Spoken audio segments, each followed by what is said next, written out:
My name is Emily, and I am from a small town in Philippines. I was only 19 years old when I got married to a man named David. He was kind to me in the beginning, and my parents thought he was a good man. He lived in the United States, and after the wedding, I was supposed to go with him. I was scared. I had never been far from home. I had never taken a plane, and I didn't speak much English. I cried a lot before I left. I didn't want to leave my family, especially my mother. She was everything to me. We talked every day, and she always helped me when I was sad. She cooked for me, made me laugh, and gave me warm hugs. I didn't know how I would live without her. Before we moved, David stayed with us in our house for 3 weeks. He was quiet and didn't talk much, but I thought maybe he was just shy. After those weeks, it was time to go. I packed my clothes and a few pictures of my family. My mother gave me a silver bracelet and said, "This is to remind you of me. Stay strong, my daughter." I hugged her tightly and cried so much. She was crying too. I had never seen her like that. Saying goodbye felt like someone was pulling my heart out. We took the flight to New York. The journey was long, and I felt sick. My eyes were red from crying, and my stomach hurt. David didn't talk to me much on the plane. He looked out the window most of the time. I felt very alone already. When we reached New York, it was cold and windy. It was winter, and snow was falling. I had never seen snow before. It was beautiful, but I could not enjoy it. I was too sad and scared. David's father came to the airport to pick us up. His name was Mr. Collins. He looked serious and didn't smile. His wife, Miss Collins, stayed at home to cook, David said. We arrived at their house in New Jersey. It was small, dark, and very quiet. I went to my room and sat on the bed. My heart was heavy. I missed my home already. That night, I could not sleep. I kept thinking about my mother and father and my 2 younger brothers. I wanted to run back to them, but I couldn't. I was now a wife, and this was my new home. The next day, Mrs. Collins called me to the kitchen. She gave me a list of chores. Clean the living room, wash the dishes, cook rice, and don't be lazy, she said in a cold voice. I didn't understand everything, but I understood enough. I felt like a helper, not a daughter-in-law. I worked all day. My back hurt, and my hands were dry from the cold water. David didn't help. He just sat with his father, drank coffee, and watched TV. When I asked him if I could rest, he said, "My mom likes things clean. Try to do your best." Every day was the same. I woke up early, cleaned, cooked, and stayed quiet. I didn't know how to say no. I didn't know how to speak up. I was too scared to make anyone angry. Mr. Collins had a loud voice, and he shouted if I did something wrong. One time, I burned the rice, and he shouted so loudly that I cried in the bathroom for an hour. Weeks passed, and I started to feel more and more sad. I didn't laugh anymore. I didn't talk to anyone except David, and even he stopped listening to me. I missed my family so much. I wanted to call my mother, but David said the phone bill was too expensive. He told me I could call her once a month. I waited for that one call like it was gold. I cried when I heard her voice.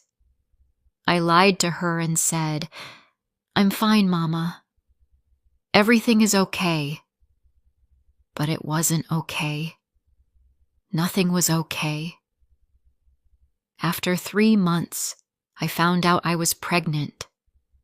I was happy and scared at the same time. I thought maybe now things would get better. Maybe the family would be happy and David would love me more. But nothing changed. Mrs.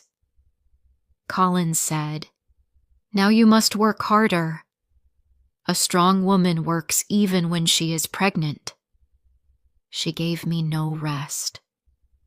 I worked with a heavy body and a tired heart. David still listened to his parents and never stood up for me. He didn't ask me how I felt. When I got sick in the mornings, he just said, "Take rest after the work is done." One day, I felt dizzy and almost fell in the kitchen. My hands were shaking and my head was spinning. I sat down on the floor and tears came to my eyes. I was so tired, so alone, and so scared. That night, I held my stomach and whispered to the baby, "You are not alone. I will protect you. I will be strong for you." The baby gave me hope. I started to dream about a better life. I wanted to learn English, get a job, and make money. I wanted to buy my own house where no one could shout at me. I didn't want to live under fear anymore. When the baby was born, it was a boy. I named him Ethan.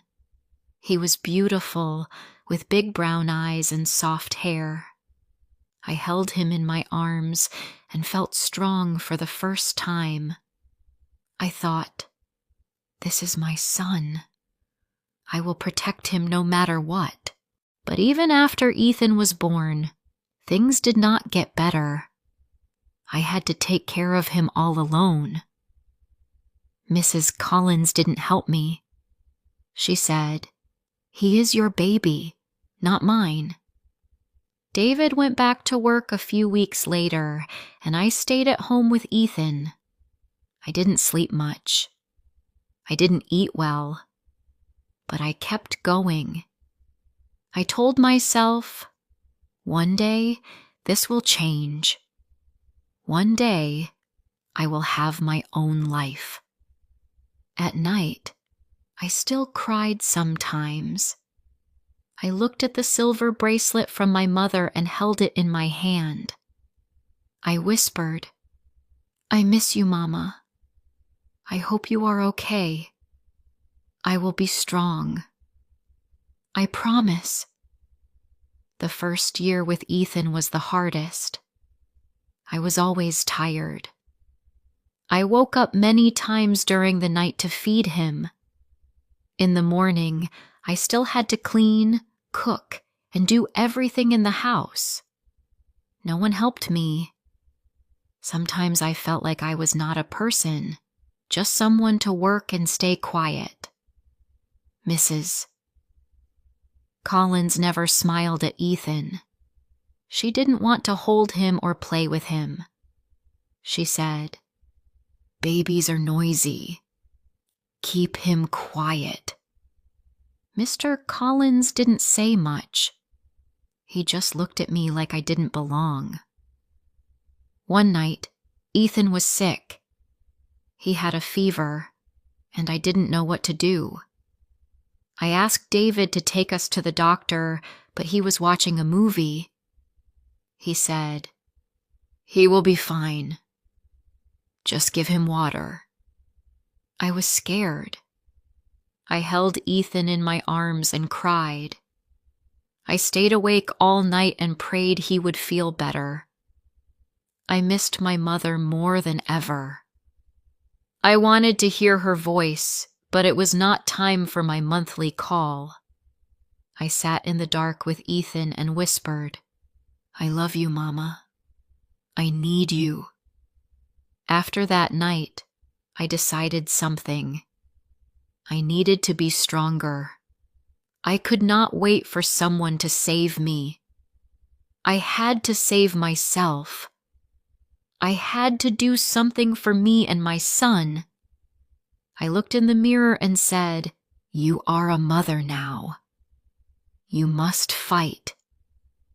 I started to look for ways to learn English.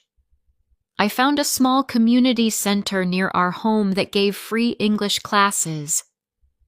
I told David I wanted to go. At first he said no. "You're too busy," he said. But I didn't stop asking.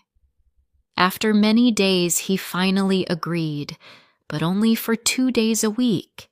I was so happy. I went to class with other women like me, immigrants from different places, Mexico, India, Egypt, and more. I was shy at first, but I listened carefully. I learned how to say simple things like, "I need help," "I want water," and "My baby is sick."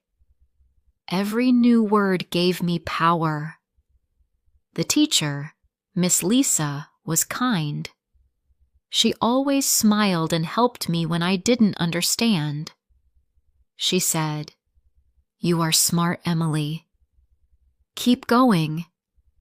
Those words stayed in my heart. No one had called me smart in a long time. Slowly, I started to speak more English at home. David didn't care. He just said, "Do what you want." Mrs. Collins didn't like it. She said, "Why are you trying to be something you're not?" But I didn't stop. I was doing this for Ethan, for me, and for my future. After a few months, Miss Lisa told me there was a part-time job opening at a local bakery. I was nervous. I had never worked outside the house before. I asked David if I could try. He said, "You won't last 1 week." But I went anyway. The bakery was small, but warm and friendly. The owner, Miss P.'s Grace, was kind. She showed me how to serve coffee, bag bread, and speak with customers. My English was not perfect, but I smiled and tried my best. Many people were patient with me. I worked 3 hours a day while Ethan stayed with David or Mrs. Collins. I saved every dollar I earned. It wasn't much, but it was mine. I felt proud. I bought my own winter coat and a small toy for Ethan. Working gave me hope. I saw that life could be better. I started to dream again. I wanted to get a full-time job one day, maybe study something, and rent a small apartment for me and Ethan. I didn't want to live in fear anymore. But just when things were getting better, something bad happened. One evening, David came home late. He had been drinking. He walked into the house and started yelling. Ethan was sleeping, and I told him to be quiet, but he got angry. He shouted at me and pushed a chair. I was scared. I had never seen him like that before. I ran to the bedroom and locked the door with Ethan in my arms. I sat on the floor, shaking. I knew then that I was not safe. Not for me, and not for my son. The next morning, I told Mrs. Collins what happened. She looked at me and said, "You made him angry. Maybe don't talk so much." I felt my heart break again. She didn't care. She never did. A week later, things got even worse. David and Mr. Collins were arguing about money. I stayed quiet in the kitchen, holding Ethan. Then Mr. Collins walked up to me and said, "You can leave if you don't like it here. But the boy stays." I froze.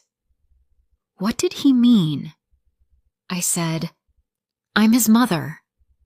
He replied, "This is David's family. The boy stays with us." My legs felt weak. I thought I might fall. I said nothing and walked away. That night, I cried and held Ethan close to my chest. I whispered, "No one will take you away from me. I will never leave you." I called my mother that month and told her everything. I cried and cried. She cried too.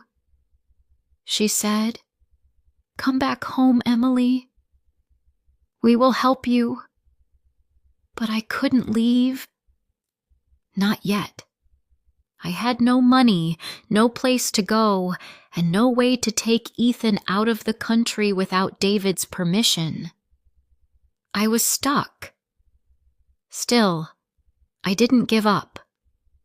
I kept going to work. I kept learning English. I saved more money, little by little. I watched videos, read simple books, and practiced speaking every day. Miss Lisa helped me fill out papers to apply for a legal residency card on my own. She said, "You're doing great, Emily. Don't stop now." At the bakery, Mrs. Grace offered me more hours. I started working 5 hours a day. I bought a second-hand phone with my own money and started talking to other women at work. I learned about support groups for women like me. For the first time, I started to feel stronger inside. I still lived in that house, and I still had to be careful. But I knew I was not the same girl who arrived in New Jersey 1 year ago. I was growing, learning, and getting ready. Every night, I held Ethan and whispered, "One day, we will have our own home. One day, you will smile every day. I promise." 2 years had passed since I first came to the United States. Life was still hard, but I was different now. I was not the quiet girl who cried alone every night. I was still afraid sometimes, but I had learned how to stay strong. I had a small voice, but I had started to use it. Ethan was now 2 years old. He could walk and say little words. He loved to laugh and run around. Every time he smiled, I felt like I could keep going. He was the light in my dark world. At the bakery, I had become one of the trusted workers. Mrs. Grace gave me more hours and even let me help with simple paperwork. I still didn't speak perfect English, but I had improved a lot. I could now speak to customers, ask questions, and understand most things. I also started meeting other women from different countries. Some of them had stories like mine, young mothers, living with people who didn't treat them well. We began to talk and share. One woman named Maria became my good friend. She told me, "You are not alone. You are doing better than you think." One day, she told me about a support group for women in my situation.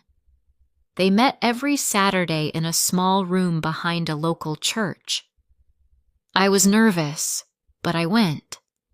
The room was full of women, some from Asia, some from Africa, some from South America. They were all strong in their own ways. A kind lady named Helen led the group. She spoke slowly and listened carefully. I told my story for the first time. I cried and my voice shook, but no one judged me. They nodded. They understood. After that, I went to the group every week. I started to feel stronger inside. Helen helped me find a free legal aid service. They told me my rights and helped me understand the law in the United States.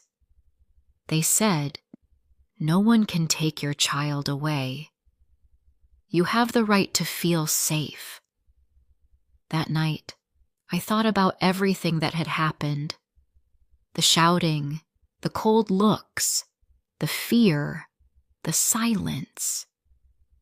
I asked myself, why do I still stay quiet around them? Why do I smile when I feel broken inside? Then, something inside me changed. I knew it was time. Not to run, but to move forward. With help from Helen and the legal aid group, I applied for a small apartment for low-income mothers. It was in a safe neighborhood, close to the bakery. I saved enough for the first month's rent. When the time came, I packed my things while David was at work. I took my clothes, Ethan's toys, and my mother's silver bracelet. Mrs. Collins was in the kitchen when I left. She didn't stop me. She just said, "You'll come back. You need us." But I knew I wouldn't come back. My new apartment was small, but it felt big to me. It had 2 rooms, clean walls, and a window that let the sunshine in. I laid a mat on the floor, placed a blanket for Ethan, and sat down. I cried. But this time, I cried because I was free. At first, it was not easy. I had to cook, clean, work, and take care of Ethan all by myself. But I was used to that. The difference was, now I had peace. No one shouted at me. No one made me feel small. In this space, I could breathe. One day, I got a letter from home. My mother had passed away. My heart broke all over again. I cried for days. I remembered how she told me to stay strong, how she gave me the bracelet, how she always believed in me. I felt guilty that I didn't visit her, that I didn't call her more. But then I remembered her. But then I remembered her voice. "Be brave, my daughter." I held Ethan close and whispered, "I'm sorry, Mama. I'm doing my best." After that, I promised myself something. I would live fully for my mother, for Ethan, and for me. Months passed. I continued working and saving. Ethan started going to a small daycare for a few hours while I worked. He made friends and learned new words. I watched him grow, and I felt proud. One day at the bakery, Mrs. Grace said, "You've come a long way, Emily. You should think about managing this place one day." I smiled. I still didn't believe I was that strong. But maybe I was. David tried to contact me a few times. He called and said, "Come back. Ethan needs his father." I said no. I was kind, but clear. "You had your chance. I'm doing what's best for us now." I still feel pain when I think about the past. I still cry sometimes, especially when I remember my mother. But I don't cry from fear anymore. I cry from healing, from remembering, from growing. Some days are still hard. But now when I wake up in the morning and see Ethan sleeping beside me, I smile. I get up, make tea, and start my day. This is our life now. Simple, honest, and ours. I am not rich. I don't have everything, but I have peace. I have freedom. I have a son who loves me. I have friends who support me. And I have myself. And that is enough.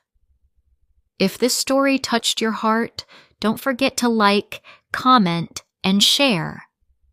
More emotional and inspiring stories are coming soon.